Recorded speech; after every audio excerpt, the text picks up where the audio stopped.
The following Conscious Consumer Network recording of a live broadcast is available to purchase in high definition at ethymarket.com. Support free and independent media by becoming a CCN pledger. For €10 a month, you can have unlimited access to CCN high definition downloads at ethymarket.com. Ethymarket, the ethical marketplace for conscious consumers.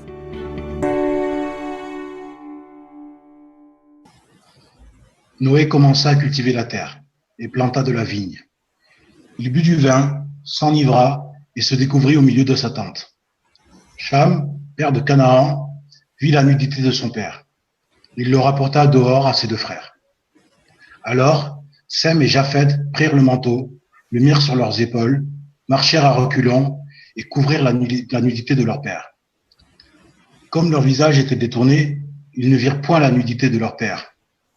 Lorsque Noé se réveilla de son vin, il apprit ce que lui avait fait son fils cadet. Et il dit, « Maudit soit Canaan, qu'il soit l'esclave des esclaves de ses frères. » Il dit encore, « Béni soit l'Éternel, Dieu de Sem, et que Canaan soit leur esclave. Que Dieu étende les possessions de Japheth, qu'il habite dans les tentes de Sem, et que Canaan soit leur esclave. » Eh bien, bonjour à tous dans cette première émission de la saison 2 de Il était une fois le monde. Alors, extrêmement fier d'entamer cette saison 2, extrêmement content en plus de le faire sur CCN. Vous l'attendiez, la voilà. La première émission, alors pour certains, ça sera l'épisode 8, parce qu'ils attendaient l'épisode 8, hein. Pour d'autres, voilà, c'est le premier épisode de la saison 2, donc aujourd'hui, donc, encore une introduction biblique. Sangara, disons que, mais tu te lâches. Toujours, mais je pense qu'on va être dans la conduite, dans la droite ligne du sujet, donc c'est pour ça que je me suis permis. Non, effectivement, c'est vrai que on a abordé donc des sujets. On est parti des origines, on va dire, de ce monde, de la construction énergétique. Mais des êtres du temps et de l'espace, que ce soit animal, végétal ou même notre lignée. Et c'est vrai qu'on a voyagé, on a parcouru les galaxies, on a parcouru les étoiles pour arriver jusqu'ici. Et on arrive aujourd'hui, on s'était laissé la dernière fois, donc sur la fragmentation des 144 000 donc énergies principales, donc des énergies d'Israël. Est-ce que tu peux nous résumer quelque chose? Je vais en profiter pour mettre à l'image donc où on s'en était laissé la dernière fois, pour que tout le monde puisse y avoir accès. Ah bah alors je l'ai pas là tout de suite, donc on va repartir sur là. Bah excusez-nous, on utilise le share screen pour la première fois. Donc oui, effectivement, on s'en était laissé donc à cette fragmentation. Est-ce que tu peux résumer pour les gens? Je t'entends très mal, excuse-moi, ça coupe, ça c'est les petits problèmes techniques. Ça a saccadé, oui, les petits problèmes techniques, c'est normal au départ, on va toujours en avoir, hein, de toute façon. Voilà, d'ailleurs, ce qui explique un petit peu notre retard également. Oui. Donc effectivement, on est arrivé donc à ces énergies qui se retrouvent donc dégradées de la 5e, la 4e à la 3e dimension. Tout à fait. Bien. Et donc, du coup, ces énergies-là vont se retrouver dégradées, mais gardent leur essence divine. Et cette essence divine est dispersée, en fait, et dispatchée entre la lignée de Adam et Ève. Mais tout à fait, et surtout que on a aussi expliqué que ces êtres de 4e dimension ou ces êtres célestes arrivent donc à rentrer dans ce plan de la réalité grâce à une distorsion, on va dire à une dégradation, à une défragmentation d'une lumière. Donc c'est vrai que on vous a expliqué que ce monde a été ensemencé de façon holographique, d'accord? C'est-à-dire que la source s'est fragmentée, l'onde de lumière, l'onde de la source est fragmentée jusqu'à arriver donc à ce monde de création, à ce monde holographique. Donc l'holographique, holos en grec qui veut dire l'ensemble, graphique l'écriture. L'onde de lumière est fragmentée pour ensuite se reconstituer dans un environnement 3D. Et ça tombe bien, nous vivons dans cette 3e densité. Donc c'est vrai, voilà le dessin que je cherchais tout à l'heure. Donc on était parti donc de la lumière, de base, on va dire la lumière christique, donc, et de la récolte des 72 Elohim, de ces anciens dieux, de ces anciennes entités créatrices qui avaient donc réussi leur application jusqu'à Adam, donc en passant par les 12 archétypes, les 12 archanges, les 72 Elohim, les 9 cœurs angéliques, les 144 000 fragments de base, donc qui ont découlé de ce travail énergétique, de cette défragmentation, pour trouver donc vie dans la semence, vie au niveau systémique, dans ce qu'on a appelé Adam, d'accord. Donc rappelez-vous Adam, ce que ça voulait dire, hein, Adam à ce niveau-là. Donc c'était l'humain, c'était aussi le premier qui a trouvé le chemin vers les eaux d'en bas, vers l'esprit d'en bas, d'accord. Aleph, Dalet, Mem, le grand 1 qui trouve son chemin, son portail, son arche. On va parler de l'arche aujourd'hui, Sangara. Il a trouvé son arche, son vaisseau, son chemin, son portail, on va dire, de téléportation dans ce monde. D'accord? Donc, c'est important de vous replonger dans ce genre de choses, parce que là, aujourd'hui, on va attaquer vraiment, on va essayer de monter d'un niveau. On est à la saison 2, donc pour ceux qui ont survécu à la saison 1, vous allez pouvoir entamer le niveau numéro 2. Donc, c'est vrai que Adam, donc cette lignée adamique, donc on est rentré donc dans ce jardin d'Éden. C'est vrai que tout le monde m'a dit, ouais, mais t'as parlé d'Adam, mais t'as pas parlé d'Ève. Qu'est-ce qui se passe avec Ève? Oui, forcément. Si on parle d'Adam, à un moment donné, on doit parler d'Ève. Toi, qu'est-ce que tu connais d'Ève, justement, Sangara? Alors, je sais qu'on les appelle la surtout. coquille qui nous a fait. Je sais qu'on les appelle surtout tous les deux Ish et Isha, les premiers. Donc, oui, on n'en a pas parlé, mais j'ai fait mes petites. C'est bien. Moi, je suis là aussi pour entendre ton savoir. Hein. Je n'ai pas là juste. Voilà. Ensuite, effectivement, F peut apparaître comme comment on appelle ça, un élément secondaire pour, on va dire, l'humanité toute masculinisée et puissante. Mais effectivement, c'est une part entière de l'humanité, de l'homme. Mais maintenant, c'est vrai que les gens ont tendance à dire l'homme pour définir l'homme, mais c'est pour ça que nous, on préfère utiliser… Même le langage est misogyne à un moment donné. Exactement. C'est vrai que nous, on préfère utiliser le terme humanité. Enfin, à titre personnel, je préfère… Oui, effectivement. Par ce cas de figure-là. Mais après, bon, je te laisserai plus développer au niveau de… Mais c'est vrai que là, tant qu'on parle au niveau systémique, on parle dans l'énergie masculine. On avait parlé de l'énergie de la terre, donc l'énergie mère, hein, l'énergie fils-mère, donc qui était là pour donner la vie, porter la vie. D'accord? Mais c'est vrai que quand on parle au niveau systémique, énergétique, l'énergie est l'énergie masculine. Donc, c'est vrai que c'est bizarre, mais on verra aussi dans les prochaines émissions comment on passe de l'actif au passif et du passif à l'actif. Mais c'est vrai, on parle de l'homme avec un mot masculin, une énergie masculine, et pourtant, l'humanité est féminine. Exactement. Bon, alors, c'est vrai que, bon, on peut tout lire. Alors, c'est vrai que des fois, on va faire des petits bonds dans la Bible. On va essayer de pas trop être biblique, mais il y a des choses encodées dans cet écrit qu'il va falloir vraiment regarder avec un œil différent. D'accord? Donc, c'est vrai. Oui, je t'écoute. Oui, non. Après, tu sais, on explique c'est vrai qu'on est axé sur la Bible. Les gens peuvent être un peu troublés. En fait, nous, on est axé essentiellement dans ce système-là sur l'Ancien Testament. L'Ancien Testament, qui est une base commune des principales religions monothéistes. Il faut savoir que les références que vous allez avoir dans le Coran, dans la Torah, dans le Talmud, pardon, excusez-moi, et dans l'Ancien Testament, c'est quasiment la même chose. Et c'est juste une question de même avant, dans le livre orthographique. Oui, voilà. C'est juste dans les cuneiformes aussi sumériens, bien avant. Oui, parce que la base, elle est beaucoup plus, effectivement. Ancienne. Parce que, voilà, ces écrits qui ont été repris, reportés, comment ça s'appelle, adaptés suivant la région, suivant les courants politiques, gardent une base commune parce qu'ils sont issus de la même source. Et suivant les Elohim, parce que c'est vrai que j'en ai parlé dans un vibratelier. Je vous invite d'ailleurs à voir ce vibratelier que j'ai fait avec Nora sur la télé du Grand Changement le 26 juin dernier. C'est vrai que tout le monde dit non, c'est Prométhée qui a créé les hommes. Non, c'est Zeus qui a créé les hommes. Non, c'est un tel. Non, c'est un tel. En fait, il y a 72, messieurs, dames. Donc, il y a forcément chaque courant a son mot à dire parce que chaque courant est intervenu dans ce grand melting pot génétique. C'est ce qu'il faut savoir. La source, il n'y a qu'une source, comme tu l'as très bien dit, il n'y a qu'une source, mais cette source c'est déjà fragmentée. Donc chaque fragmentation a son histoire.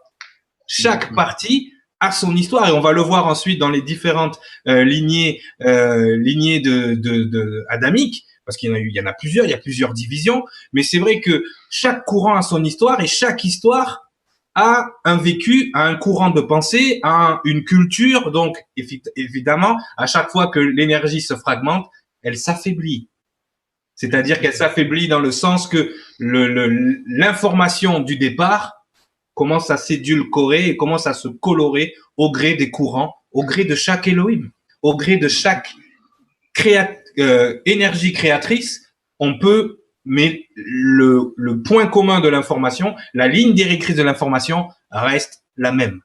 Il y a eu une intervention à un moment donné dans l'histoire de l'humanité qui a fait ce qu'on est aujourd'hui. Alors, c'est pas pour faire de l'interventionnisme, c'est pas non plus pour faire du créationnisme. On va pas faire du darwinisme non plus. Mais si le livre de la Genèse s'appelle la Genèse, ça a une raison. D'accord? Vous entendez le mot gène, Genesis, vous entendez ce mot-là qui veut dire origine. Et l'origine reste la même pour tout. Je te laisse terminer ce que tu avais à dire par rapport à ça. Parce qu'on va revenir sur Ève, hein, parce que sinon on va dire, oui, bien sûr. Non, mais parce que justement, j'ai bien aimé ce que tu as expliqué, que au fur et à mesure des fragmentations, l'énergie s'affaiblit, enfin, on va dire la présence divine, en fait. Et la présence, c'est le mot, la présence. S'affaiblit. Et c'est ce qu'on retrouve et c'est ce qu'on va expliquer, qu'on va détailler. Notamment, bon, ça sera un petit peu plus ma partie tout à l'heure, mais quand on va parler, en fait, des civilisations, certaines civilisations ont été en présence d'êtres venus d'ailleurs. On parle pas d'êtres venus d'ailleurs, on parle d'êtres qui avaient encore un fort pourcentage de présence divine en eux. Exactement. Qui fait que ils pouvaient apparaître pour des êtres humains, on va dire, qui étaient issus de fragmentations plus nombreuses. Plus nombreuses et plus, on va dire, plus vulgaires aussi au niveau. Exactement. Voilà, ils pouvaient apparaître, comme des êtres venus d'ailleurs, divins. D'ailleurs, énormément de civilisations qui ne sont plus proches de nous, comme les civilisations précolombiennes ou les civilisations, on va le voir en Égypte aussi, mais diviniser des êtres, d'accord, et même les Sumériens, ils appelaient ça les Anunnaki, mais diviniser une partie de l'humanité. Donc il y avait bien une cohabitation entre l'humain, on va dire, de base, qui sort en fait d'une certaine évolution, qui a subi une intervention et qui est là en face de ses créateurs à un moment donné de façon quasiment physique. C'est-à-dire que entre ces êtres qui viennent, on va dire ces êtres angéliques, qui arrivent dans ce plan de la réalité, comment sont-ils rentrés dans ce plan de la réalité? On l'a expliqué, Aleph, Dalet même, Dalet dans Adam, ça veut dire, ce symbole nous indique le portail. Ils ont utilisé un portail, ne serait-ce pas cette fameuse porte des étoiles dont tout le monde parle, mais ce portail leur a permis de rentrer, de rentrer dans ce plan de la réalité, et ça s'est fait de manière génétique. Le portail pour ce monde a d'âme, la lignée de sang, c'est votre sang. Le sang est très important. C'est pour ça que même les sataniques, les pires choses qui peuvent se faire de l'autre côté se font toujours à base de ce fameux sang qui est porteur de votre ADN, qui est porteur de votre énergie et qui est porteur aussi de l'énergie de votre source. Donc c'est pour ça que cette fragmentation, effectivement, c'est comme quand vous faites tu as déjà fait le téléphone arabe quand tu étais jeune. Le jeu du téléphone arabe, c'est-à-dire tu parles dans l'oreille. Alors le message qui est au départ, il va passer par 10 personnes et au bout de la 10e personne, c'est pas du tout ce qu'il y avait au départ. À chaque passage, l'information perd 25% de sa valeur. Et de la même façon, l'énergie, à chaque passage dans un plan de la réalité ou même dans chaque incarnation, il y a ce qu'on appelle l'oubli. À un moment donné, on oublie. Et c'est pour ça qu'au jour d'aujourd'hui, vous avez oublié d'où vous venez. Et c'est pour ça qu'on est là pour vous rappeler vos origines. Donc l'origine, c'est cette genèse. Et dans cette genèse, on va revenir donc dans cette genèse, il y avait Ève, Hawa, d'accord. Alors qu'est-ce qui se passe avec Ève? Alors si on peut répéter l'histoire que tout le monde connaît. Alors Adam est créé, d'accord. Et qu'est-ce qui se passe à ce moment-là? Il lui faut une compagne. Il lui faut une contrepartie divine. Il lui faut quelque chose qui va lui permettre de vivre dans cette dualité. Donc une énergie masculine doit avoir forcément un pendant féminin. Donc à partir de là, c'est vrai que qu'est-ce qui est marqué dans les légendes et dans les mythes, c'est que Ève a été créée à partir d'une des côtes d'Adam, n'est-ce pas? Oui, C'est la légende. C'est la légende. Alors c'est vrai que pour les religieux, pour raconter ça à nos enfants, c'est bien. Mais est-ce qu'à ce moment-là, on n'est pas encore dans de la génétique? Est-ce qu'on n'est pas à ce moment-là encore à un niveau systémique? Parce que quand vous lisez ces écrits saints, quand vous lisez la Bible en l'occurrence, il y a plusieurs niveaux de lecture.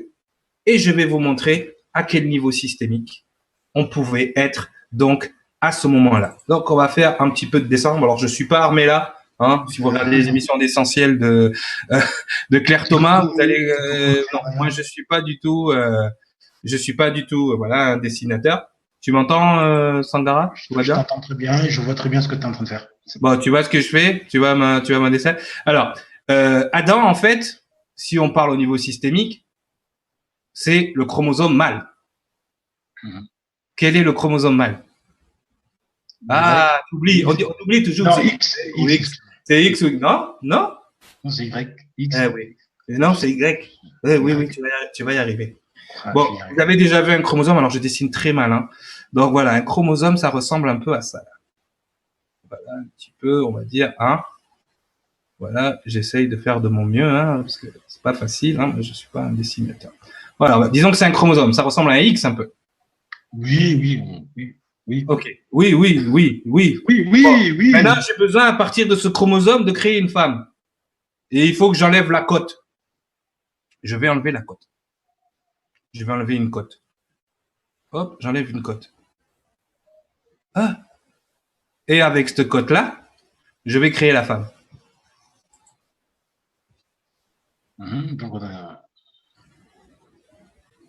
Je crée un autre chromosome.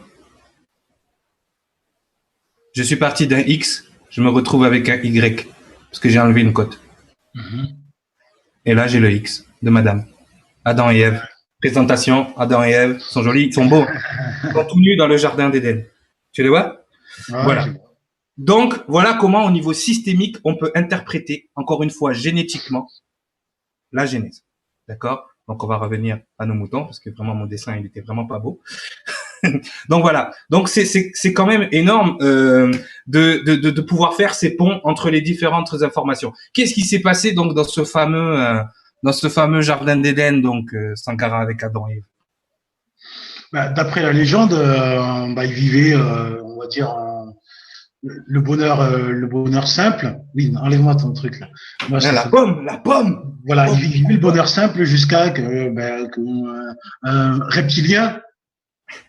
Un reptile, un reptile, pardon, excuse-moi, oups. Un être reptilien. Donc, un être, certainement, pas forcément de cette dimension. Un être reptilien est venu tenter Ève en lui expliquant que mange cette pomme, tu auras toute la connaissance et tu seras comme Dieu. L'arbre de la connaissance, le fameux arbre de la connaissance. Exactement.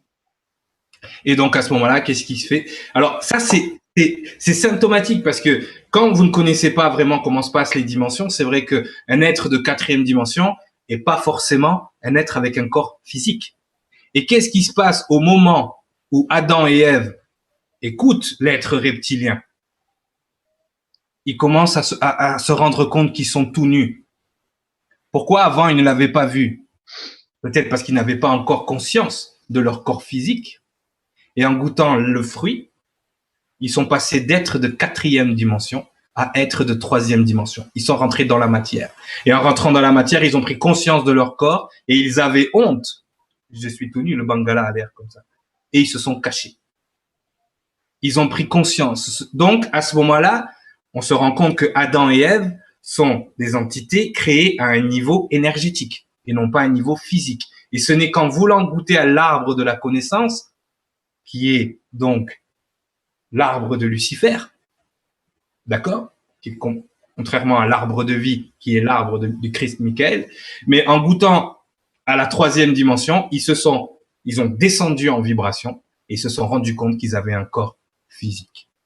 Et ce corps physique leur a fait honte parce qu'ils étaient nus. Donc déjà, on voit le passage d'une énergie à une autre qui est descendu. Donc, voilà. Voilà, on va en rester là, justement.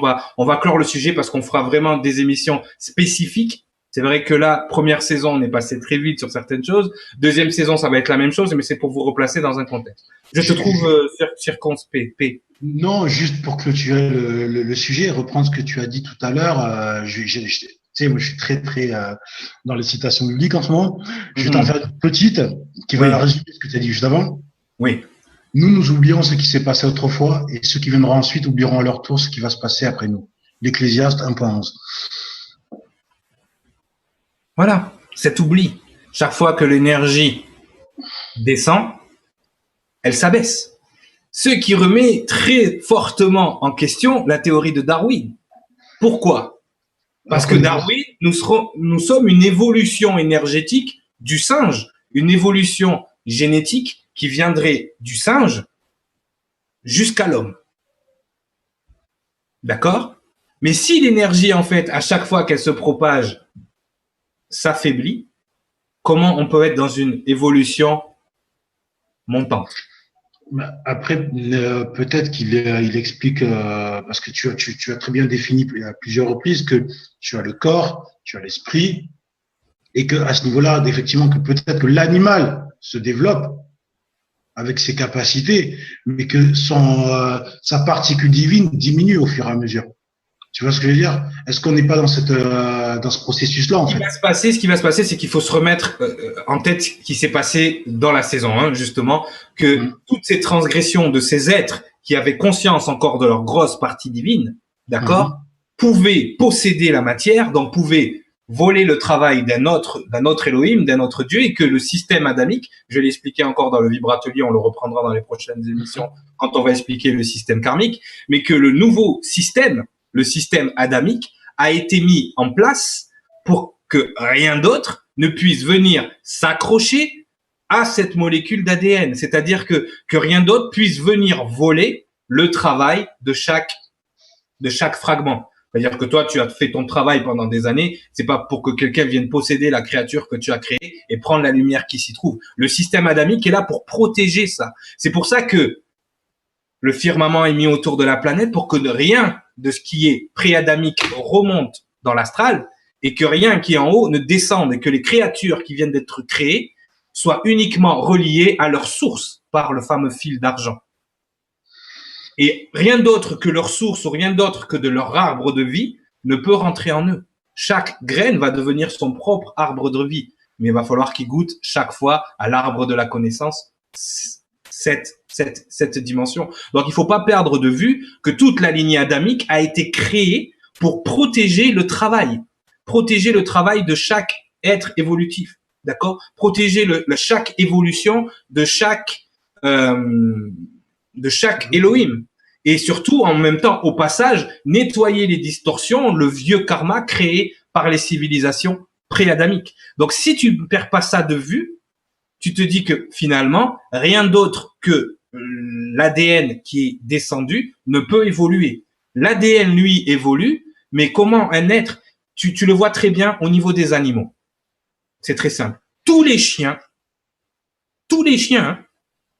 peuvent copuler ensemble et avoir ce qu'on appelle des bâtards, des hybrides. Tous les chiens, c'est-à-dire quand tu prends la race des chiens, tu les fais se mélanger ensemble, ils peuvent avoir des bâtards.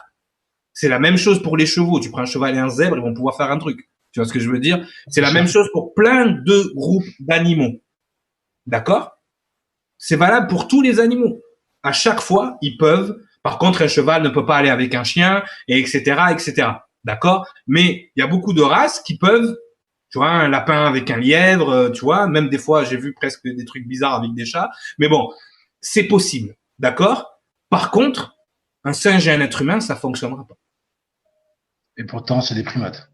Et pourtant, ils viennent de la même Donc, tu vois, cet ADN qui n'évolue pas vraiment au niveau des singes, mais à un moment donné, il y a une intervention, il y a quelque chose qui se passe qui fait que la race humaine est bien particulière.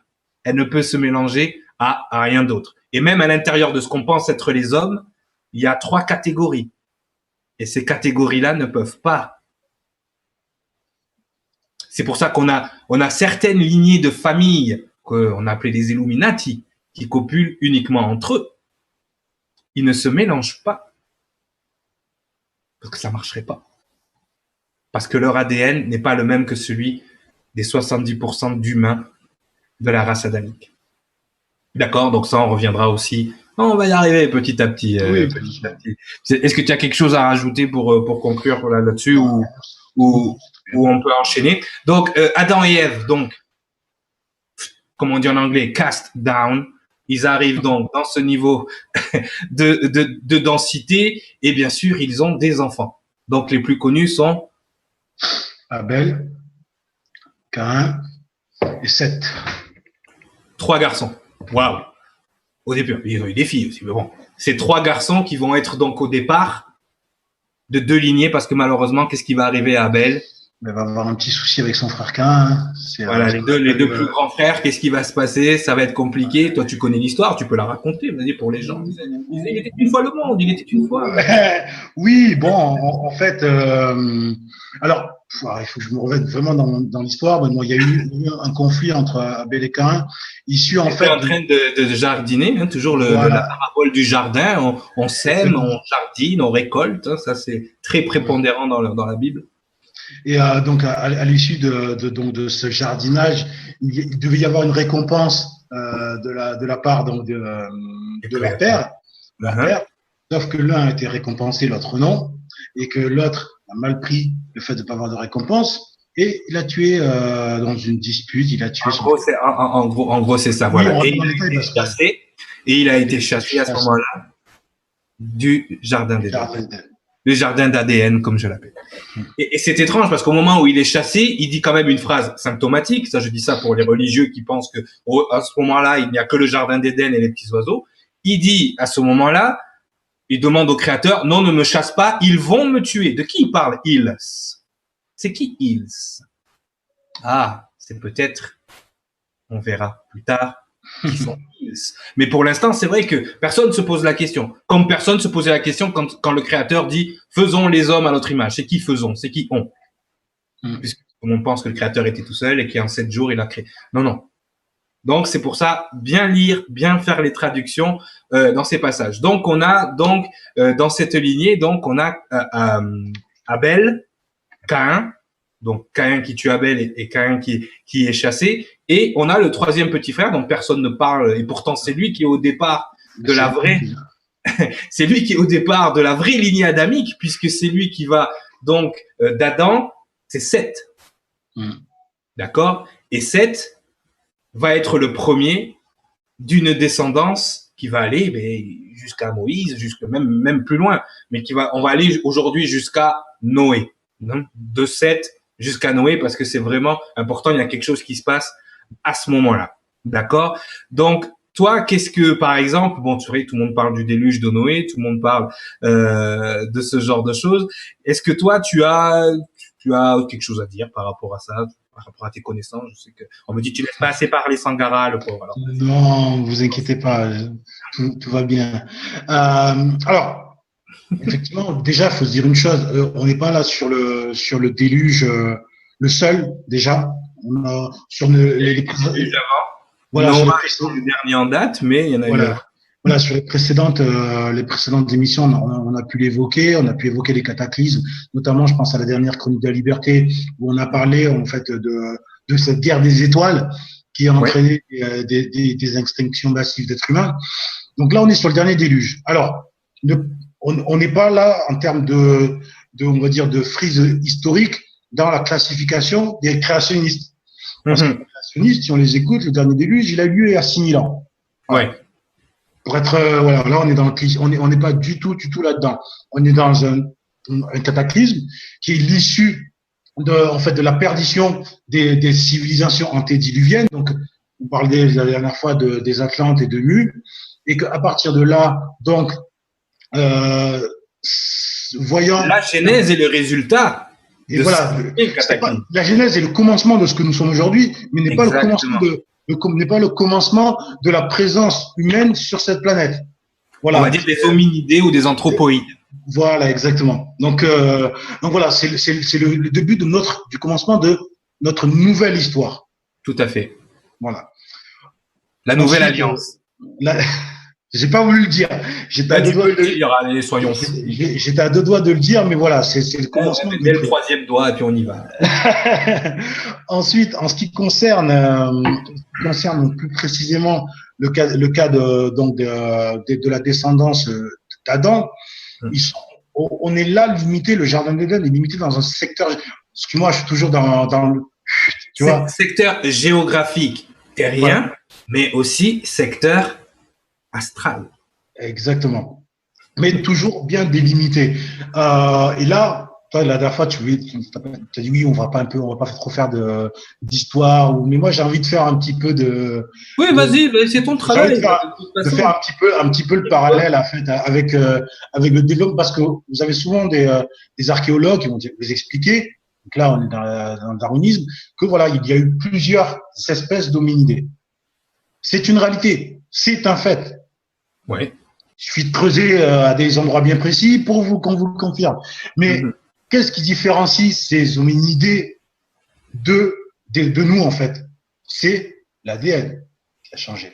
C'est l'ADN qui a évolué. Aujourd'hui, on vous explique qu'il y a eu plusieurs flux migratoires, avec notamment l'Homo erectus qui date d'il y a 2-3 millions d'années.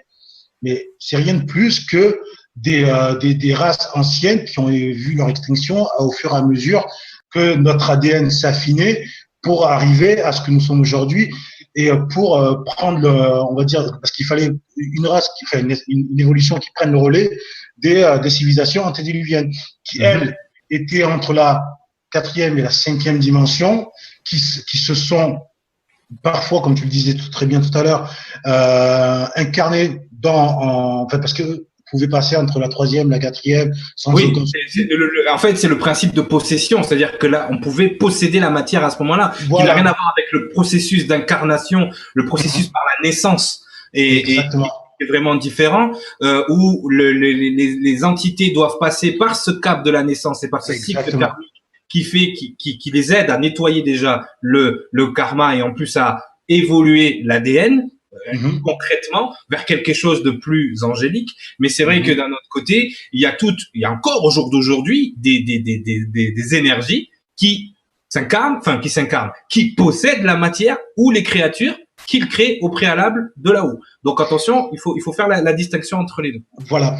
Et ce qui s'est passé en fait entre les différentes espèces d'hominidés, c'est que tout simplement, et là on revient sur ce que tu expliquais, il y a eu une mutation, il y a eu une connexion, une intervention entre ces entités qui pouvaient passer entre toutes les dimensions et une frange voilà, de ces hominidés là, de ces animaux là, à qui effectivement on a influé, on a offert une partie de la semence divine en fait. Effectivement, parce que voilà. Vraiment la lignée adamique, c'est tout ce qui était créé avant venait du porteur de lumière. C'est-à-dire que toute création venait de la terre et de l'énergie de la terre. Donc, c'était le porteur de lumière qui était les deux parties, qui représentaient l'esprit, ce qu'on appelle le nefeshaya, c'est-à-dire l'âme qui marche. C'est-à-dire, c'est vraiment cet esprit qui marche, d'accord? Alors que le nouveau système est un système, comme on dit en hébreu, de nefesh, qui est la vie qui donne l'esprit. C'est-à-dire qu'on doit prendre vie d'abord, et créer l'esprit de l'intérieur vers le haut, d'accord, pour pouvoir amener cette fameuse présence, d'accord, qui vient par la possession pour les autres, les races préadamiques, mais qui viennent par la naissance et par l'éveil et par l'illumination pour les êtres adamiques. Donc effectivement, on crée une structure ADN, on crée une structure énergétique à partir de l'expérience de l'incarnation. Et on n'est plus en train de créer des êtres à partir d'une lumière déjà aboutie qui, en fait, n'évoluait pas, même qui transgressait, même qui était en train de polluer très fortement les énergies de cette planète. Donc, c'est ce que la race adamique est venue nettoyer à partir de ce moment-là. Et surtout, préserver le travail évolutif de chaque fragment. C'est-à-dire que vous êtes un Elohim, vous plantez une graine, on ne peut pas voler votre travail. On expliquera comment se structure l'ADN. On expliquera comment, dans les amorces de votre ADN, qui sont rattachées au polymérase de votre ADN, est encodée votre énergie. Donc, rien d'autre ne peut s'accrocher, ne peut s'attacher. quand la mise en place est faite de votre ADN, il y a cet accrochage, il y a cette acquisition ensuite de l'énergie qui vient acquérir cette cellule pour pouvoir venir s'incarner en vous. Et c'est ça qui évolue dans votre sang. C'est ça que vous émettez toute la journée. Cette fréquence que vous émettez vient de cette énergie qui coule dans vos veines. Donc ça, c'est important que, on le répète encore une fois, Adam, Aleph, le premier, Dam, sang, le sang du premier. Vous avez en vous le sang du premier, l'énergie du premier, l'énergie divine du Christ, l'énergie divine de Michael, de celui qui est comme Dieu, cette particule divine qui vous différencie des races préadamiques, qui vous différencie des gens qui possèdent alors que vous vous incarnez. Et grâce, et on le verra plus tard quand on rentrera plus en profondeur, grâce à ça, ça intervient un peu comme un cheval de Troie dans ce plan de la réalité, parce qu'on va pas se mentir. La lignée adamique a aussi, à un certain niveau, on va le voir pas plus tard que maintenant, a aussi à un certain niveau transgressé, puisque ce monde se prête à cette transgression. Les limites de cette planète déjà nous font oublier, mais en plus nous obligent à la transgression quasiment, mais c'était plus ou moins prévu. Je ne pense pas qu'au moment où ils ont créé Adam et Ève, à ce moment-là, ils se sont dit non, ils ne transgresseront jamais. La première occasion qu'ils ont eue, bim bam boum, allez, c'est parti. Donc c'est pour ça que à ce moment-là, ces transgressions-là vont être utilisées, non pas cette fois-ci pour un cataclysme, même si ça va donner lieu, on va voir tout de suite, au dernier déluge, mais à partir de ce moment-là, on va laisser la lignée adamique se mélanger au reste des créatures qui ont survécu de derniers cataclysmes, des dernières énergies. Et là, on va rentrer vraiment dans autre chose. On va déjà descendre dans la lignée d'Adam et Ève. Voilà. Est-ce que toi, tu vois bien l'écran, Sandra? Donc, on a en haut donc Adam et Ève. Donc, nous avons Abel, le pauvre Abel, lui, qui n'aura pas eu le temps de faire sa propre lignée. D'accord? Donc, d'un côté, nous avons la lignée de Caïn. D'accord? Qui descendent de Enoch, Méjaël, Méthusaël, Lamèche, Jabal, Lamèche qui donnera donc les lignées de Jabal, Jubal, Tubal et Tubal-Caïn en fait. Tubal-Caïn qui est un descendant. De l'autre côté, nous avons la lignée de Seth, donc le petit dernier qui finalement, lui, a proliféré, comme il disait l'autre. Eh ben voilà, lui, il a proliféré. Donc Seth qui a donné Enos, qui a donné Cainan, qui a donné Mahalalel, qui a donné Jared ou Yared ou Jarod, Enoch, le fameux Enoch du livre d'Enoch, c'est lui, c'est pas l'autre, c'est celui-là. Ouais, oui, parce qu'on va voir, il y en a deux, qu'est-ce qui se passe hein c'était des prénoms à la mode, on verra que non. Methuselah, que certains connaissent sous le nom de Mathusalem, Lamech et Noah, le fameux Noah. Et Noah donna vie à trois lignées, donc celle de Shem, de Ham et de Japheth. D'accord? Donc déjà, dans cette ligne, c'est vrai qu'on a quand même des noms connus, donc Seth déjà qui est au départ de cette lignée. Alors, à ne pas confondre avec Seth qui est un dieu égyptien. Oui, tout à fait. C'est Seth. Pour la précision, on reviendra plus tard. Non, c'est Seth, c'est celui qui est placé, c'est la mise en place. On verra ce que ça veut dire. On verra aussi ce que veut dire tous ces noms. Mais c'est vrai que voilà, on a cette lignée qui amène jusqu'au fameux Noah, jusqu'au fameux déluge. Alors, qu'est-ce qui va se passer à un moment donné, donc juste avant Enoch? C'est vrai que Enoch, lui, est emmené là-haut. Alors, Dieu aimait bien Enoch, il est allé venir le chercher et il l'a amené là-haut pour lui montrer donc les anges, tout ce qui se passe à ce moment-là, les anges qui ont péché, les anges qui ont été captés, qui ont été déchus, qui sont restés en dessous du firmament. Il a vu des choses incroyables. Il a même vu ce qui donne aujourd'hui votre cadran de l'heure. Si vous avez la chance de lire le livre d'Enoch, vous allez voir le calendrier d'Enoch. C'est incroyable tout ce que vous apprenez sur notre calendrier qu'on a aujourd'hui, sur même la façon dont ont été conçus vos cadrans de vos montres. Il explique le temps, il explique absolument tout. Après, il faut savoir lire au niveau systémique encore, parce qu'on verra que ces lectures-là ne peuvent pas être faites de façon uniquement horizontale, mais aussi verticale. On va vous donner quelques petits secrets de lecture, parce que c'est vrai que la plupart des gens vont lire la Bible et puis ils vont le lire de façon littéraire. Il y a plusieurs niveaux de lecture, mais c'est vrai que à ce moment-là, donc juste avant Enoch, il y a toute cette nouvelle transgression Alors il y a des nouveaux êtres, des aberrations que justement les anges sont encore tombés en amour de leur créature, ils ont encore copulé avec leur créature et vont donner une race qu'on appelle les Néphilim. D'accord? Et les Néphilim, alors pour la plupart des gens, les Néphilim, ce sont les géants. D'accord? Ils interprètent ça comme géant. Néphel, en hébreu, c'est celui qui tombe. D'accord? D'ailleurs, en anglais, on entend fallen, Néphel, ça se ressemble quand même. Et donc, celui qui tombe. Donc, les Néphilim rassemblent la totalité des nouvelles transgressions, cette fois-ci de la lignée adamique, d'accord? De tous ces demi-dieux, finalement, moitié ange et moitié humain, d'accord? On ne parle pas encore en termes de démons à ce moment-là. Parce que dans les écrits, les anges, à des moments donnés, ils parlent aussi, c'est des anges déchus, c'est des démons. Les Néphilim, les anges qui tombent, d'accord? Qui tombent dans quoi? Dans ce niveau-là de matériel. Ça va, Sangara? Oui, ça. Ouais, bon, voilà. Donc voilà. Non mais vas-y, fais quand on est à la maison là. Ça faisait longtemps, hein. Hein? Ouais, ou avant, on voyait pas nos faces, on se cachait, comme ça, on mettait des images. on était bien. Maintenant, il faut bien me présenter. T'as vu, j'ai mis de la couleur parce que les gens disent, ouais, Cyril, t'es toujours habillé en noir, qu'est-ce que c'est? Moi aussi, j'ai pris un t-shirt bleu, tu vois, pour que ça ressorte. Ouais, voilà, donc voilà, on est là. Bon, bref, revenons aux moutons. Alors, d'où vient la confusion entre les géants et les déchus? C'est que une des races de Néphilim s'appelle les Raphaïm. Et c'est ces fameux Raphaïm, en fait, qu'on verra plus tard dans les écrits bibliques, dont est issu Goliath, qui va donc dans la vallée de c'était les Canaan, dans la vallée de Canaan, donc juste Canaan, je le vois plus haut là, qu'est-ce qui se passe?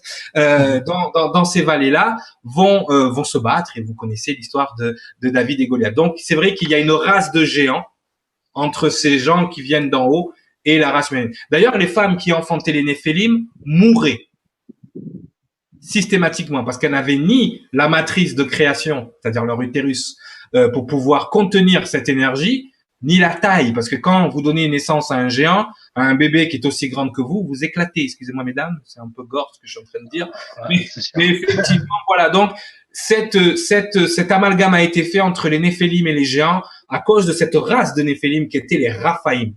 D'accord? Rapha. D'accord? On expliquera ensuite ce que sont les Raphaïm, justement quand on en viendra à Goliath. Mais pour l'instant, voilà, on a cette lignée, donc de Seth, de Enos, de Canaan, Malalahil, Jared, Enoch, Mathusalem, Lamech, Noah. Et Noah, donc, qu'est-ce qui se passe avec Noah? Donc, ces aberrations, encore une fois, pas là-haut, il est pas content. L'énergie créatrice est pas contente. Vous avez encore créé des aberrations. Donc, qu'est-ce qu'ils envoient? Eh ben, ils envoient Bibi, ils envoient Sangara, ils envoient Cyriliel, ils envoient les puissances de Kamael pour venir nettoyer, et ça se manifeste dans ce monde, encore une fois, par un cataclysme qu'on a appelé le déluge. Est-ce que tu peux nous parler du déluge, Sangara? C'est simple, hein, le déluge. Alors, moi, tu sais que je suis toujours dans le parallèle avec l'histoire, la proximité avec l'histoire. Oui, la partie historique. Voilà. Tout ce qu'on est en train d'expliquer, il faut bien le synthétiser, a une valeur scientifique, a une valeur, on va dire, systémique, donc qui se mélange avec le scientifique, mystique, mais aussi clairement historique dans l'histoire de ce monde. Ce qui se passe en haut se passe en bas. Et je vais vous expliquer, et je vais peut-être faire peur à certains, mais je vais vous expliquer comment ça s'est passé, et on va avoir une partie de la réponse de, comme tu disais tout à l'heure, oui, ils vont me tuer. On est dans une zone, dans un secteur géographique qu'on pourrait, et que personne ne me contredira à ce niveau-là, situé, on va dire, autour du croissant fertile. Oui. Donc, tu vas partir, on va reprendre donc, on va dire, du golfe Persique là-haut, jusqu'à descendre jusqu'au Maghreb. Donc, on est toute l'histoire en fait biblique entre guillemets, oui. Oui, je t'écoute. Se trouve dans ce secteur-là, ok. Dans cette zone bizarre. Bah, il faut savoir que la Terre a connu beaucoup de changements climatiques, énormément. Et là, encore une fois, c'est prouvé carte sur table. La mer Méditerranée n'existait pas à une époque. Comme de par hasard. Oui, on parlera de la Méditerranée. Voilà, on avait l'océan Atlantique et donc c'était fermé entre guillemets dans ce qu'on appelle le détroit de Gibraltar aujourd'hui, qui est une petite bande, qui laisse passer donc par le biais d'une petite bande d'eau, on va dire, il y en a quoi, 17, 15, 20 kilomètres entre l'Espagne et le Maroc. Tout à fait. Sauf que ça a éclaté. Comment? Quand? Une petite météorite qui tombe, tout éclate, et l'océan Atlantique s'est déversé dans les terres qui étaient un petit peu en contrebas, on va dire, de ce détroit-là, et ont inondé tout le bassin méditerranéen et ont créé la Méditerranée qu'on connaît aujourd'hui. C'est pour ça qu'aujourd'hui, quand vous avez de l'archéologie sous-marine, on vous explique qu'il y a des cités englouties sous la Méditerranée. Qui ne sont pas toutes Atlantis non plus. Exactement, qui ne sont pas plus de 200 cités, ça fait beaucoup, qui sont pas toutes Atlantis. Donc, on est dans une période que je définirai pas par une échelle de temps, mais qui ont des dizaines, voire des centaines de milliers d'années. Ne rentre pas dans le temps, parce que là, tu sais comment fonctionne l'ego humain. Ah, il s'est trompé 500 000 ans. Oui, voilà, je sais, c'est pour ça. Il ne sait pas ce qu'il dit. Voilà. Ne rentre pas dans le temps. Il n'y a pas de temps. Le temps n'existe pas. Parce que déjà, tout ce dont on parle, les gens, ils ont l'impression que c'était hier, mais il y a des choses dont on parle qui sont même pas le cerveau humain capable de. Exactement. Donc, on est il y a des milliers d'années, et le créateur va voir la descendance directe, donc on va dire de Adam et Ève, en leur expliquant, écoute, voilà, certains d'entre vous ont fauté, je vais nettoyer tout ça. Mais toi, le nettoyage, un autre nettoyage, c'est-à-dire qu'à chaque fois que génétiquement une aberration est créée, elle est nettoyée. C'est pour ça les gens, vous excitez pas sur le réchauffement climatique, la pollution. Si vous saoulez la planète, elle va vous nettoyer. Vous inquiétez pas pour la planète. Il n'y en a pas trop. Inquiétez-vous pour vous. Sérieusement. Je vous le dis. Je vais nettoyer tout ça. Et comme je vais nettoyer tout ça, je veux, parce que j'aime, on va dire, je crois en ma création. Je veux préserver l'essence divine de ma création par ton intermédiaire. C'est-à-dire que tu vas prendre ta famille, tu vas conserver. Alors, oui, on vous parle d'une arche, tout ça, c'est encore une idée. Mais l'arche. Non, c'est encore une idée. On prend ce mot arche. Aussi, je vais en parler tout à l'heure du mot arche, mais ça devient. Voilà. Il faut vraiment voir aussi ce mot-là de façon multidimensionnelle. Voilà, donc là, je vais parler en 3D pour que les gens comprennent bien. Donc l'histoire. Oui, je parle au 3D. Vas-y, je te laisse parler au 3D. Voilà, donc toi et ta famille, vous allez créer une arche. Et vous allez vous réfugier là en récupérant tous les animaux que je souhaite conserver et qui vont grandir et évoluer avec vous dans le nouveau monde que je vous prévois. Ouais. Voilà. Résumé. Là, c'est le nom. Au niveau historique, c'est ça. Donc voilà, l'histoire c'est ça. Maintenant, le déluge. Les gens disent oui, mais le déluge, c'est arrivé comment? Ben écoutez, la Méditerranée n'existait pas il y a quelques milliers d'années. Vous avez une mer qui se crée. Vous croyez de l'eau. Non, c'est la pluie. C'est la pluie. Ouais, c'est la pluie. Non. Il n'a plus. C'est simple. Pour les gens qui sont pas forcément érudits de ce genre de mysticisme. Vous avez vu le déluge, le tsunami en 2004. Oui. Il n'a pas fait de cadeau. Même si bon, on s'est rendu compte avec plusieurs études, justement par rapport à l'érosion, par rapport à ces choses-là, qu'effectivement il y a eu à ce moment-là un déluge planétaire, global. Mais admettons, tu es une petite civilisation qui vit dans les îles Pacifiques, d'accord, et que tout d'un coup un tsunami arrive pour raison X ou Y, un caillou qui tombe du ciel, on ne sait pas, ou un ange qui vient s'énerver, il dit bon toi là c'est fini. Oui, parce que ça peut se manifester de cette façon. C'est vrai que quand on voit un météorite tomber sur Terre à un moment donné, on ben voilà, il est passé par là, il est rentré dans la gravité. Non, c'est une manifestation d'une énergie qui envoie quelque chose ici tout le temps. D'ailleurs, je vous invite à regarder la série de Messenger, d'accord, qui vous explique ça plus ou moins de façon romancée, tout ça, Hollywood, mais ça explique ça très bien. Chaque tsunami, chaque chose qui arrive est une récolte d'un ange qui vient ramasser ses graines. Oubliez, gardez ça en tête. Ça, c'est systématique. Donc, à ce moment-là, un petit peuple dans, on va dire, des îles Pacifiques qui vit un tsunami, parce qu'il y en a énormément là-bas, va avoir l'impression que c'est un énorme déluge, et les survivants vont commencer à écrire, oui, on a vécu un déluge, les dieux nous sont tombés sur la tête. Exactement. Tu vois ce que je veux dire? Donc, il faut prendre aussi avec une nuance, mais c'est vrai que le fameux déluge de Noé, pourquoi il est aussi présent dans nos énergies et dans nos mémoires, c'est parce qu'il était global. Il y avait vraiment un nettoyage qui devait être fait. Toute l'humanité n'a pas péri, mais il fallait sauver l'ADN divin que représentait la lignée de Noé. Exactement. D'accord? Donc, par rapport à ça, il était important, Noah représentait cette lignée adamique. Mais le reste des hommes, le reste des anthropoïdes de la planète n'étaient pas tous forcément de la lignée adamique. D'accord? Donc, on va aller regarder autre chose. Je te laisse terminer par rapport à ça pendant que Non, c'est bon. Mais voilà, donc tu as très bien résumé ce passage de l'histoire. Donc, on va aller directement dans la lignée de Noah immédiatement. Donc, la ligne de Noah. Voilà. Est-ce que tu vois bien, Sandra? Toujours. Impeccable, parfait. Voilà. Donc, en haut, vous avez Noah. Vous avez donc les trois de la lignée. Donc, vous avez Shem, qu'on peut dire aussi Sem, d'accord? Vous avez Ham, qu'on va dire aussi Cham, d'accord? Et vous avez Japhet. Les trois fils, d'accord? Jusque-là, ça va? Ça va. De Ham vient Canaan, Cush, et de Cush vient Nimrod, n'est-ce pas? De Shem viendra Terah. Donc, si on devait parler, là, je vais retourner, excusez-moi, dans ma science et dans ma génétique, hein, il faut conscience de ce niveau de conscience. Ça ne veut rien dire ce que je viens de dire, mais c'est ça en fait. Il faut que vous ayez tout le temps en tête que tout ça est aussi et surtout de la génétique, d'accord? Donc, à l'époque, ils n'avaient pas toutes nos termes scientifiques et ces choses-là. Donc, ils mettaient ça dans des écrits un peu mystiques. Mais tout est là. Donc, la lignée de Sem ou de Shem, comme vous voulez le prononcer, c'est la lignée qui donnera plus tard donc les Sémites, les Hébreux, les Assyriens et les Arabes. Donc, alors, quand vous parlez des Sémites, oui, vas-y. J'allais dire exactement la même chose que toi. On a eu l'occasion d'en discuter et de souvent parler de ce terme antisémite qui ne veut absolument rien dire. Je pense que c'est ce que tu allais expliquer. Oui, tout à fait. C'est-à-dire que quand on traite quelqu'un d'antisémite, on traite quelqu'un qui est contre toute la ligne de Shem.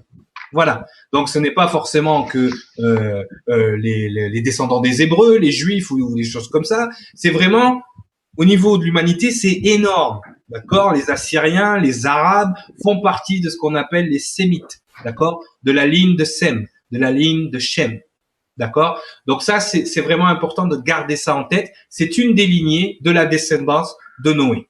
D'accord? De Noah. D'accord? On va dire Noah.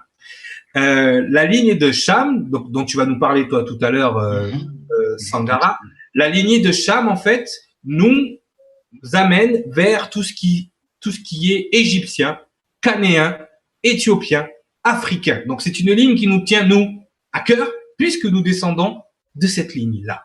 On est une hybridation entre les deux, là, entre les Hébreux et cette ligne de Cham. Donc, effectivement, c'est notre lignée. Nous, on vient de là. Il n'y en a pas. Le premier livre d'Enoch est trouvé en Éthiopie. Ce n'est pas pour rien.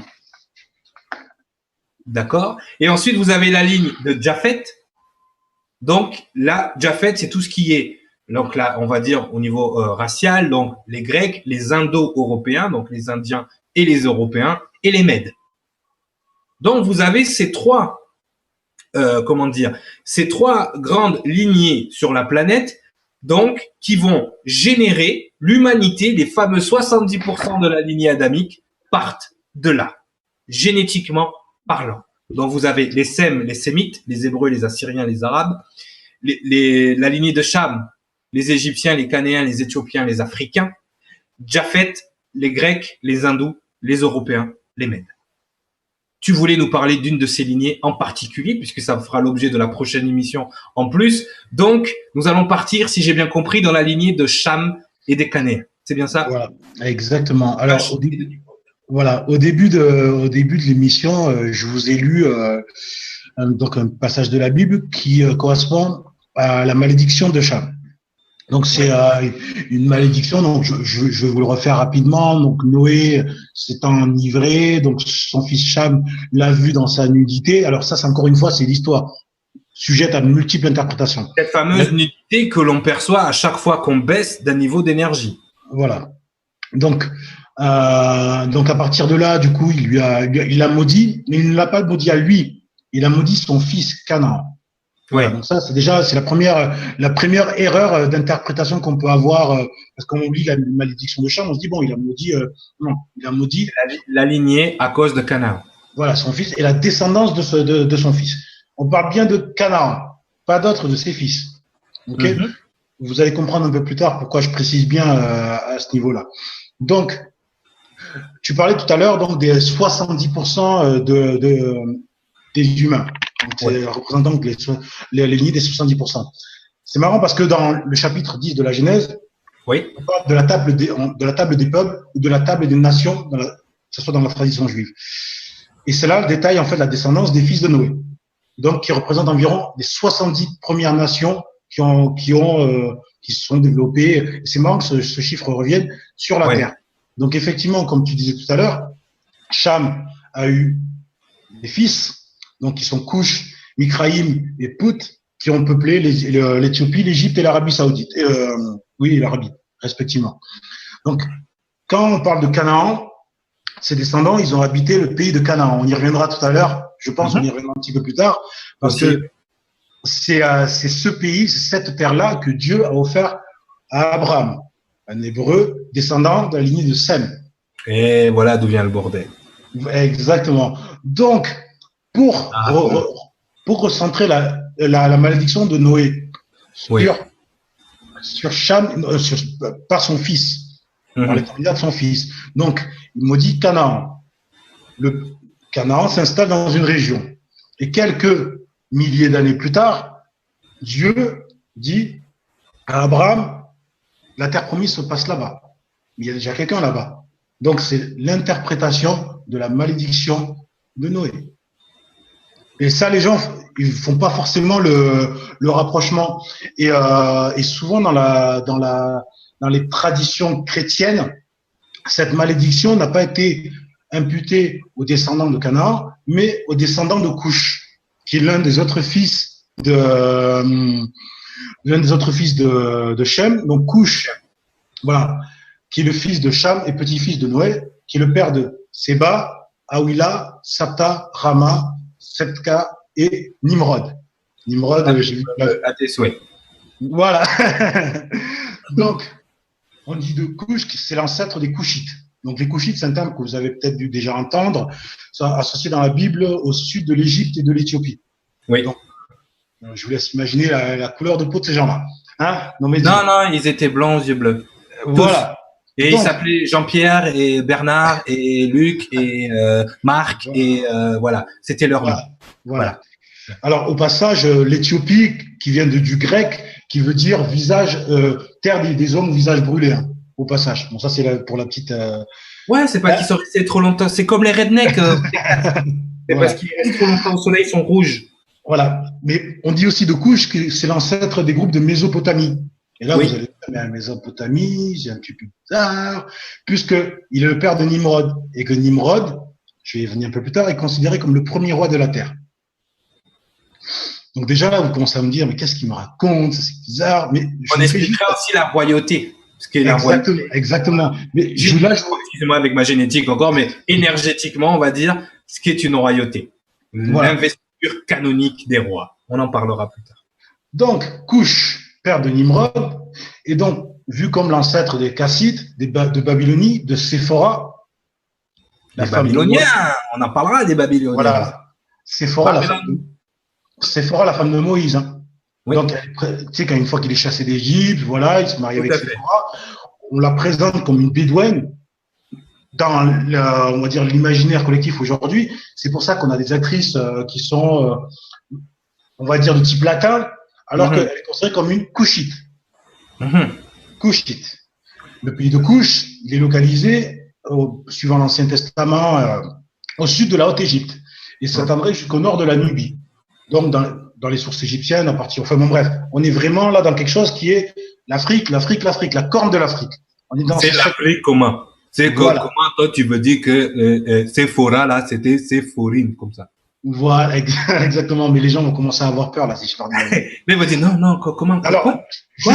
juste une chose. On n'est pas là parce que voilà, je ne décris pas cette lignée parce que je fais de l'afrocentriste. Je décris cette lignée Les afro-centristes, tu as parce perdu. qu'elle est à l'origine. Cette lignée-là est à l'origine de la civilisation égyptienne, Tout à fait. qui est l'une des civilisations qui a été la première superpuissance de ce monde, connue aujourd'hui. Voilà, c'est pour ça qu'on Dans décrit cette cette lignée-là. lignée. Dans la lignée adamique. Voilà, dans cette lignée-là. Alors, pour vous donner une petite référence donc, par rapport à l'Égypte antique, il faut savoir que la 25e dynastie, elle était d'origine nubienne et qu'elle a laissé une forte impression, elle a influencé le récit de ceux qui ont écrit la Bible. Oui. Voilà. Les oracles.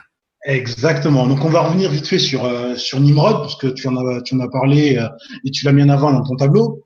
Donc, oui. C'est le fils de Couche, lui, fils aîné de Cham, donc premier fils. Ah oui. Et petit-fils de Noé. Et Nimrod, comme je vous l'ai dit tout à l'heure, il est considéré comme le premier roi après le déluge. Le temps que les hommes se restructurent, il faut du temps et une génération entière pour qu'ils soient vraiment dans une dynamique d'empire ou de royaume de ce terme-là. Donc Nimrod, il a été à l'origine donc de la construction de la ville de Babel, le pays des Shinar. Babylone. C'est l'une des capitales de son royaume. En Assyrie, il a fondé la ville de Ninive, la Syrie qu'on appelle aujourd'hui l'Irak, puisque c'est dans ce secteur-là. Les Assyriens. Voilà, et donc il a fondé la ville de Ninive. Alors, il faut, juste pour revenir dans l'actualité… Tous mes amis assyriens, Shlamalach. Voilà, c'est une ville qui aujourd'hui est sous le coup de l'État islamique. C'est une catastrophe. Voilà, moi, tu dois le dire comme ça, en fait. Tu dois dire, les États-Unis sont allés dans cette zone et ils ont créé un État islamiste, d'accord, pour mettre le bordel. Dis-le comme ça, comme ça, les gens, tu les prends voilà. par l'an. Et juste avant, ils sont venus, ils ont détruit, les Américains, pas l'État islamique, ils ont détruit toutes les preuves de l'existence, de la possibilité de l'histoire qu'on est en train de vous révéler aujourd'hui. Parce qu'elles étaient là. Elles étaient là. Grave, on nous raconte quand même. Oui, voilà. Mais elles étaient là pourquoi? Bien, je comprends. Elles étaient là pourquoi? Parce que on vous dit que donc le petit-fils de Noé a fondé des villes dans ce qu'on appelle aujourd'hui le croissant fertile et qu'il a fait développer la civilisation dans ce secteur-là. Et bizarrement, c'est cet endroit-là, c'est ces endroits-là où c'est le plus le bordel au jour d'aujourd'hui. Ben c'est là que c'est bizarre que c'est là qu'une certaine partie de la population aujourd'hui essaye de mettre la main. Ils ont viré, on va dire, les derniers protecteurs de ces lieux. Hein, on va pas se mentir, parce qu'il y a des choses là-dedans. Quand ils vous disent que nous allons là-bas parce qu'il y a des armes de destruction massive et qu'ils vous montrent une fiole de jus de pomme en vous disant voilà on a trouvé ça là puis si ça se propage c'est le chaos.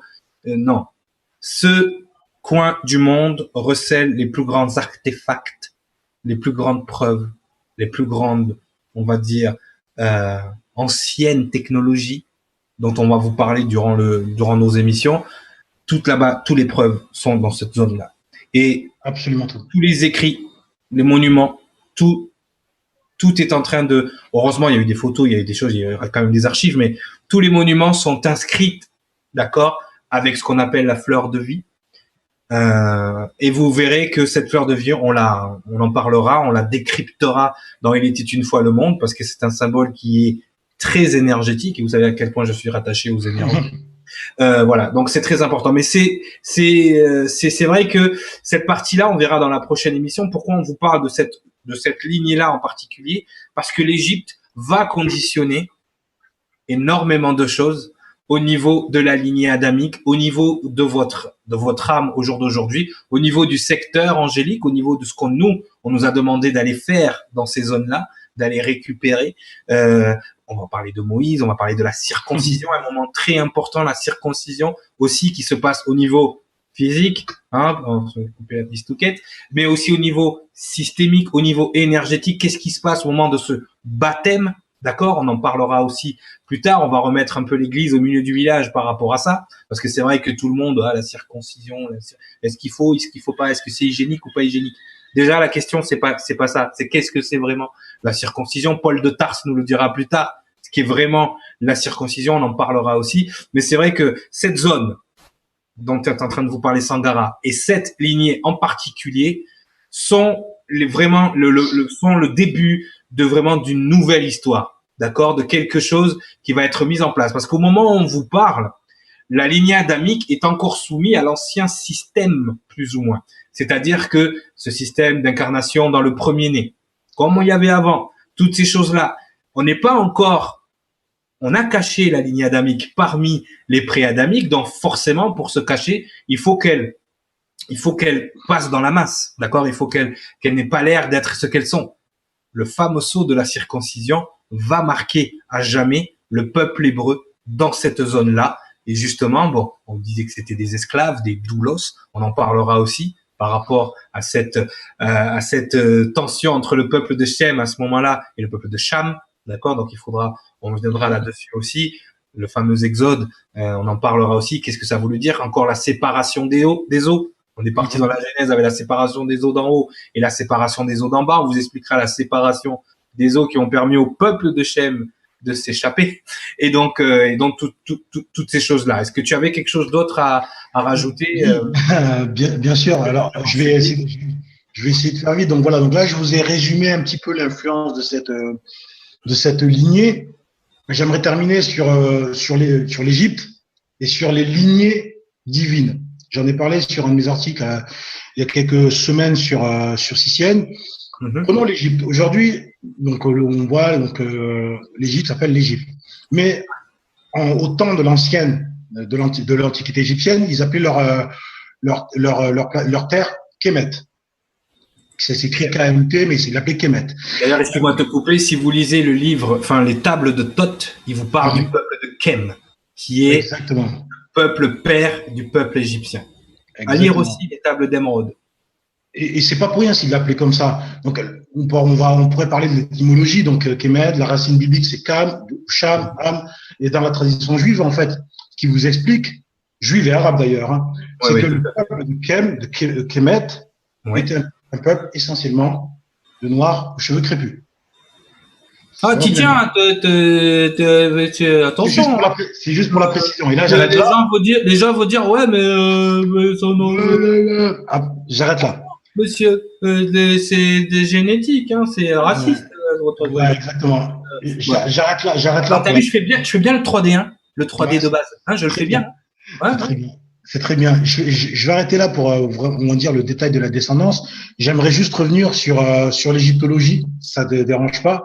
L'égyptologie, c'est même si c'est la plus grande escroquerie que l'humanité. Voilà, c'est une discipline en fait. C'est une discipline qui est très intéressante dans le sens où ce qui remonte au 19e, 18e, 19e, hein, où on vous explique, voilà, on a des aventuriers venant d'Europe, voilà, qui sont venus justement pour essayer de comprendre et de décrire cette merveilleuse civilisation qui est quasiment apparue du jour au lendemain dans un coin où il est impossible que les êtres qui habitaient là, puisqu'ils étaient d'une certaine ethnie, on va dire, aient construit ça. C'est impossible pour eux. Mais non, ils étaient pas intelligents, eux, là. Voilà. Donc, mais on a quand même des égyptologues qui se disent, bon, je pense notamment à l'anglais Toby Wilkinson, j'avais lu un de ses travaux, où il expliquait que on dirait qu'ils n'ont ni ancêtre, ni période de développement, ils semblent être apparus en une nuit. Voilà. Ouais. Sauf que les textes même fondateurs de la civilisation égyptienne, ils vous expliquent qu'ils sont les héritiers d'êtres divins qui existaient en Égypte des milliers d'années avant l'ère des pharaons. Voilà. Donc là, vous allez me dire, ouais, mais bon, ça, c'est peut-être les scribes qui sont partis dans un délire. Sauf que non.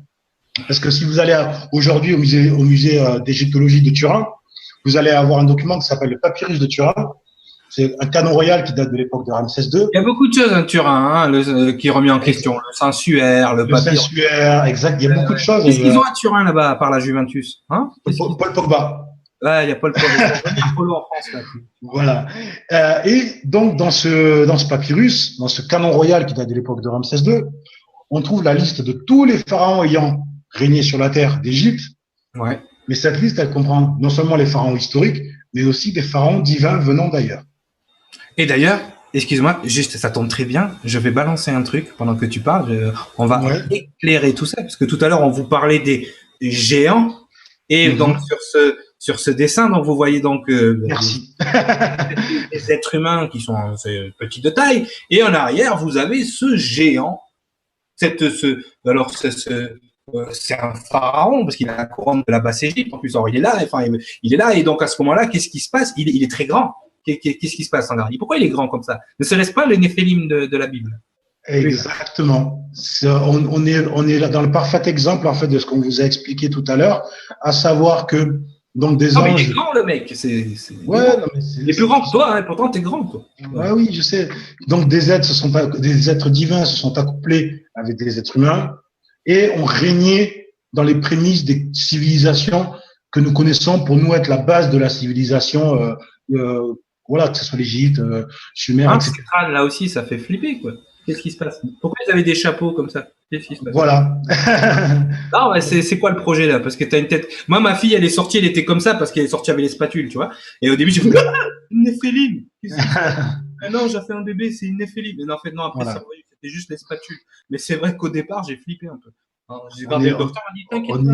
On est concrètement dans ça et pour finir là-dessus.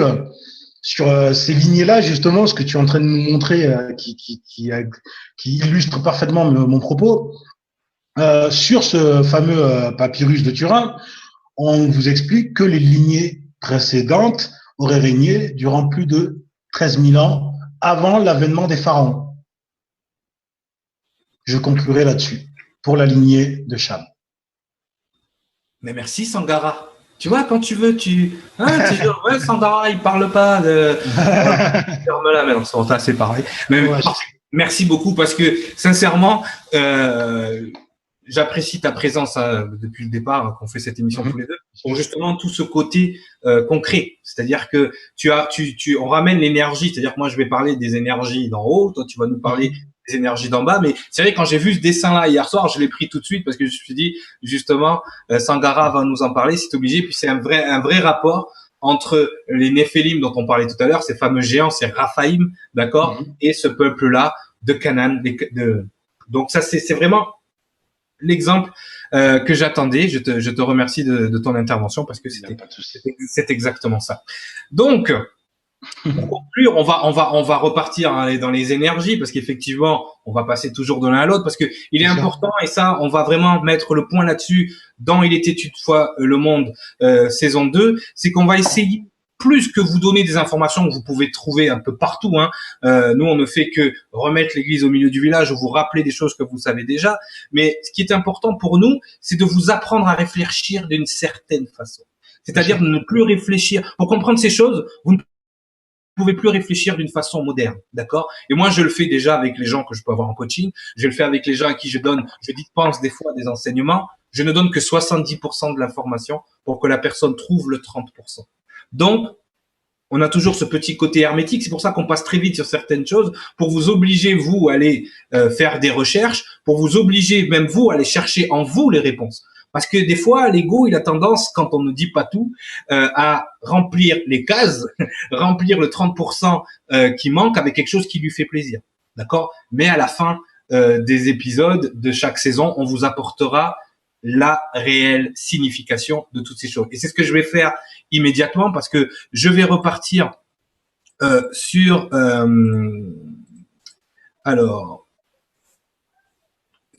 lignée. Il est où celui-là? Voilà, sur la lignée de 7, d'accord? Parce que quand vous commencez à lire l'hébreu, que vous commencez à lire ces passages-là vraiment au niveau sur plusieurs niveaux, sur un niveau multidimensionnel, ce qui va se passer, c'est que vous allez commencer à pouvoir traduire ce qui se passe. D'accord? Rappelez-vous, quand je vous ai traduit Adam, je vous ai traduit les 3 niveaux de lecture de ce que voulait dire Adam. D'accord?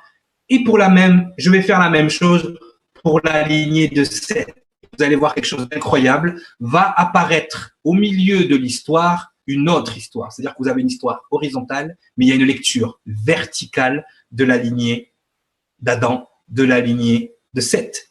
D'accord? Et cette lecture verticale nous amène à autre chose. À la seconde où vous traduisez chaque intervenant, on va dire chaque personne qui a vécu dans la lignée de Seth, déjà il y a quelque chose de bizarre dans la Bible, c'est que c'est des gens qui vivent 500 ans, 600 ans, 1000 ans pour Mathusalem. Mathusalem meurt 7 jours avant le déluge, alors qu'il est le grand-père de Noah, d'accord? Et il a déjà vécu, ça fait 1000 ans. Parce que, en fait, tous ces noms-là, ils ont certainement été des personnes dans le monde réel, dans la 3D, n'est-ce pas? Mais tous ces gens-là, avant d'être des personnes, sont des énergies.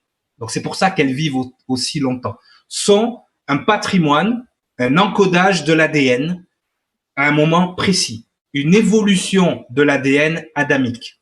Donc, Seth, qu'est-ce que ça veut dire Seth? Ça veut dire le placer, la mise en place. D'accord? Enos, c'est l'attachement. D'accord? Voilà ce que veut dire Enos. Kenan, ça veut dire la possession, l'acquisition. Mahalahil, la louange, la bénédiction. Jared, la descente. Enoch veut dire la consécration. Mathusalem, sa mort devant amener. Tiens, c'est bizarre. Et c'est là que vous devez intuiter. Comment ça veut dire que son nom, ça veut dire, c'est une phrase. Lui, qu'est-ce qui se passe? Les autres, ils ont plus ou moins une signification qui pourrait être symbolique, d'accord? Mais lui, sa mort devant amener. Pourquoi? Qu'est-ce que ça veut dire? Lamech, le désespoir. Noah, le repos, la consolation, l'apaisement. Mais pourquoi ce Mathusalem, là, qui a vécu ces 1000 ans, nous veut dire sa mort devant amener? Et là, quand vous allumez la lumière à tous les étages, vous vous rendez compte qu'en fait, quand vous associez tous ces noms dans l'ordre, c'est une phrase, c'est une situation, c'est une histoire verticale de l'énergie. C'est-à-dire que quand votre ADN se met en place, il s'attache, il crée une amorce dans votre ADN polymérase. Donc, il crée des attaches, l'attachement. Ensuite, il acquiert l'énergie, la lumière, dont on fait la louange et la bénédiction, la lumière divine, la particule divine dont parlait Sangara. Cette énergie divine descend dans la consécration du cœur, du corps, et la mort de ce corps doit amener le désespoir, le repos, l'apaisement éternel. Vous avez l'histoire de l'énergie, l'histoire de votre ADN, l'histoire de votre cellule, votre fragment divin. Et surtout, vous avez la prophétie de celui qu'on appellera plus tard Yeshua. La mise en place, l'attachement, l'acquisition de l'énergie christique, la louange, la bénédiction. Il est né, le divin enfant. Il descend dans la consécration. Il est consacré, le Christ. Et sa mort va amener, dans un premier temps, le désespoir, mais ensuite le repos, la consolation et la vie éternelle pour le reste de l'humanité. Voilà ce que les prophètes lisaient dans les écrits. Voilà comment ils arrivaient à prophétiser.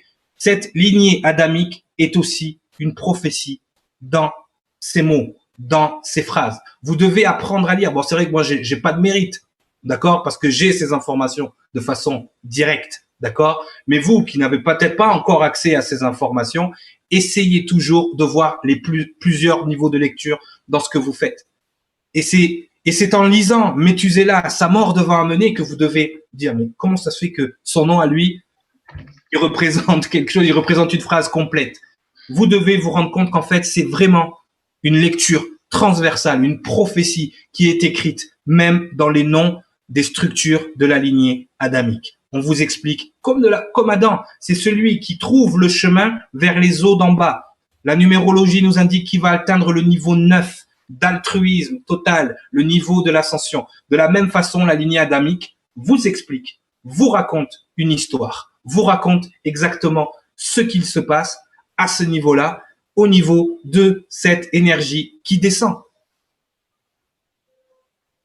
Et ce qui va se passer pour la lignée adamique. Sangara, est-ce que tu as quelque chose à dire par rapport à ça? C'est quand même incroyable. comment voir comment la Bible est encodée et toutes ces choses-là que les gens n'arrivent pas à lire parce qu'on les a éduqués à penser horizontal quand ils vont lire quelque chose, alors que tout se passe aussi dans la verticalité et dans la diagonalité.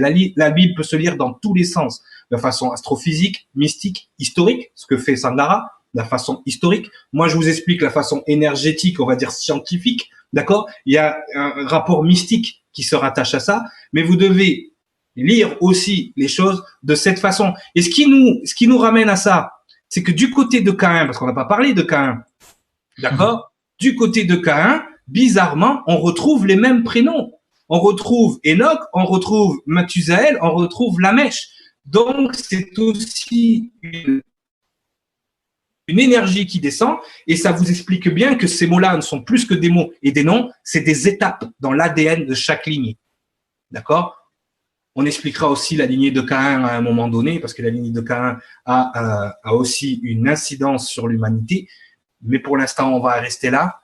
Est-ce que toi, Sangara, tu as quelque chose à rajouter par rapport à tout ça, par rapport à notre émission, notre première émission en live, hein, c'est pas pareil en live. Hein, on peut pas couper et tout ça. Bon, c'est pas mal, on s'en est pas mal sorti. Je pense qu'on n'est pas trop mal. On va s'envoyer des fleurs tout seul. Je vais juste revenir sur ce que tu expliquais justement sur cette lignée-là. Alors, on parle essentiellement de la Bible. Parce que pour l'ensemble de l'humanité, si on doit les reprendre dans le déroulé de l'écriture chronologique, c'est le livre ancien, le livre saint ancien, le plus répandu. Il y en a eu d'autres. Mais les références des noms, là, vous allez les retrouver dans les autres livres. C'est les mêmes noms. Après, tant que vous les avez traduits, effectivement, mais je dis toujours aux gens, c'est vrai que tant que vous n'avez pas compris, tant que vous n'avez pas traduit, tant que vous n'avez pas saisi ces choses-là, vous ne pouvez pas comprendre totalement, vous ne pouvez pas saisir la compréhension totale de l'importance, de la puissance de ces énergies.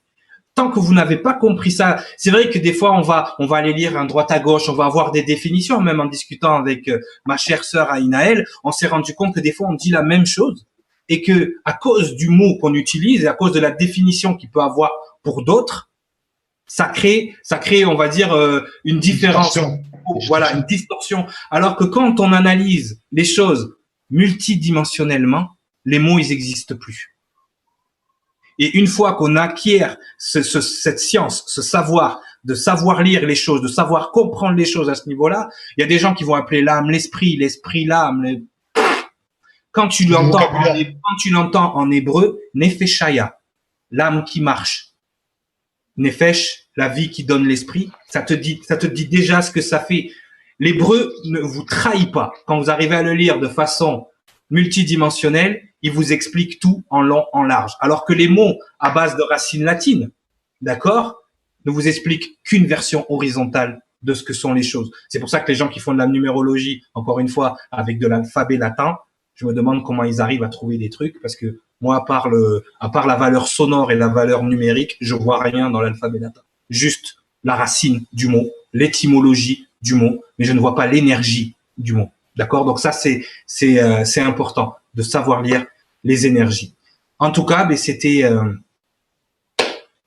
une bonne émission. Je suis reparti dans de lointains souvenirs, ça fait bizarre. En tout cas, merci à vous de nous avoir suivis. Merci à CCN, encore une fois, de nous permettre maintenant de faire cette émission. Donc, aussi une annonce à faire.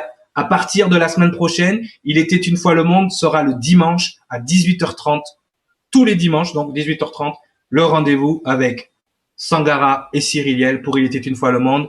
Biggie, you can cut it. We are down. Merci à tous. Merci. Au revoir. Au revoir.